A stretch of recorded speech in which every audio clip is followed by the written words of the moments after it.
La Revolución Rusa de 1905 fue uno de los acontecimientos más importantes de la historia contemporánea de Rusia, y aunque muchas veces queda eclipsada por la Revolución de 1917, lo cierto es que fue el primer gran golpe contra el sistema zarista y el inicio del fin del Imperio ruso.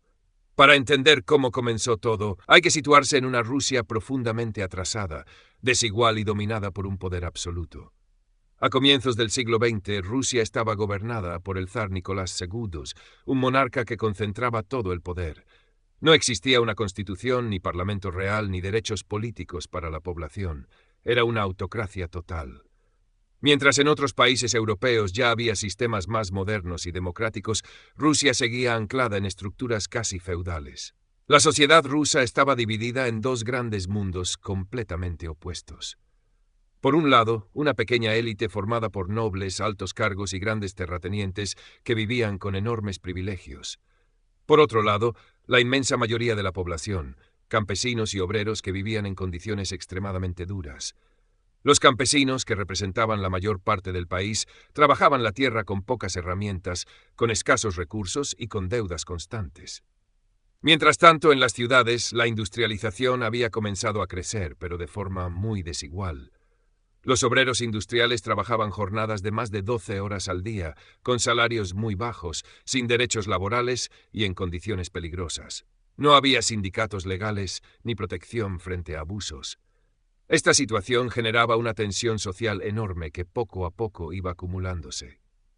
A todo esto se le sumó una crisis aún mayor: la guerra contra Japón entre 1904 y 1905. Rusia esperaba una victoria fácil, pero ocurrió todo lo contrario. Japón, un país que se había modernizado rápidamente, derrotó de forma contundente al Imperio ruso. Fue una humillación internacional y una sorpresa para todo el mundo, ya que por primera vez una potencia europea era vencida por una asiática en la era moderna. La derrota tuvo consecuencias devastadoras dentro de Rusia. La economía se resintió, aumentó el desempleo, subieron los precios y el descontento social se disparó. La población empezó a culpar directamente al zar y a su gobierno de la situación. En este contexto de crisis, el descontento empezó a transformarse en protestas. Y el momento clave que lo cambió todo ocurrió el 22 de enero de 1905 en la ciudad de San Petersburgo. Ese día, miles de trabajadores decidieron marchar pacíficamente hacia el Palacio de Invierno, residencia del zar. La manifestación estaba organizada por el sacerdote Georgi Gapon, quien lideraba un movimiento obrero que buscaba mejoras sociales y laborales. Los manifestantes no iban armados, no buscaban una revolución violenta en ese momento. Llevaban símbolos religiosos, retratos del zar y una petición escrita en la que pedían cosas básicas: mejores condiciones de trabajo, reducción de la jornada laboral, salarios más dignos y algunos derechos políticos. Muchos de ellos todavía creían que el zar no era consciente de sus problemas y que si lograban entregarle esa petición todo podría cambiar. Pero lo que ocurrió fue completamente distinto. Cuando la multitud se acercó al palacio, las tropas imperiales recibieron la orden de disparar. Sin previo aviso, los soldados abrieron fuego contra los manifestantes. Hombres, mujeres y niños cayeron al suelo. El número exacto de muertos nunca se supo con certeza, pero se calcula que fueron cientos, posiblemente más. Este acontecimiento pasó a la historia como el Domingo Sangriento. Fue un punto de no retorno. La imagen del zar como protector del pueblo se derrumbó en cuestión de horas. La confianza desapareció y en su lugar surgió la rabia, la indignación y el deseo de cambio. A partir de ese momento, las protestas se multiplicaron por todo el país. Las huelgas comenzaron a extenderse en fábricas, minas y talleres. Ciudades enteras quedaron paralizadas. Los trabajadores dejaron de confiar en el sistema y empezaron a organizarse de forma independiente. Fue entonces cuando surgieron los llamados soviets, consejos formados por trabajadores que se reunían para debatir, organizar huelgas y tomar decisiones colectivas. Estos soviets se convirtieron en una nueva forma de poder popular. En el Soviet de San Petersburgo empezó a destacar una figura que más adelante tendría un papel clave en la historia: León Trotsky. Aunque en 1905 todavía no era tan conocido, su liderazgo y capacidad organizativa comenzaron a llamar la atención. Mientras tanto, en el campo, los campesinos también se rebelaban. Atacaban propiedades de terratenientes, quemaban cosechas y exigían la redistribución de la tierra.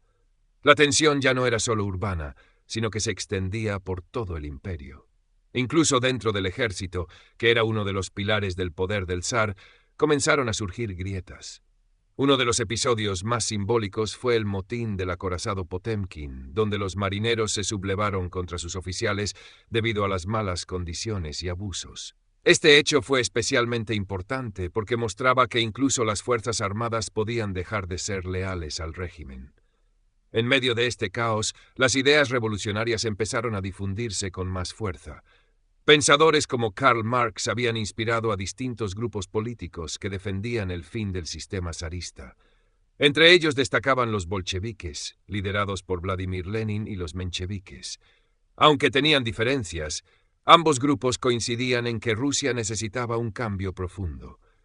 Lenin, que en ese momento se encontraba fuera de Rusia, analizaba los acontecimientos y veía en ellos una oportunidad histórica.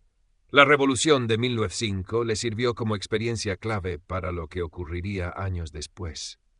La situación llegó a un punto en el que el zar no pudo ignorarla más.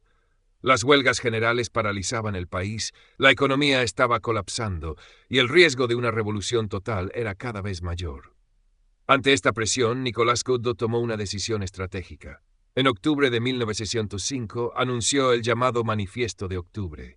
En este documento prometía reformas importantes, la creación de una asamblea representativa llamada Duma, algunas libertades civiles como la libertad de expresión y reunión, y una cierta participación política para la población. Estas promesas tuvieron un efecto inmediato. Parte de la población, especialmente sectores más moderados, decidió aceptar las reformas y abandonar la protesta. Esto debilitó el movimiento revolucionario, que perdió unidad. Pero muchos otros consideraban que esas reformas eran insuficientes y que el zar simplemente estaba intentando ganar tiempo, y en parte tenían razón.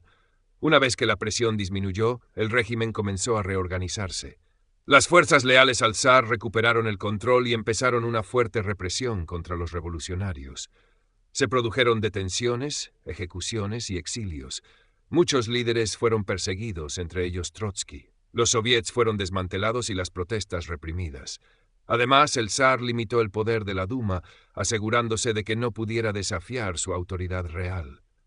Aunque sobre el papel parecía un avance político, en la práctica el sistema seguía siendo autoritario.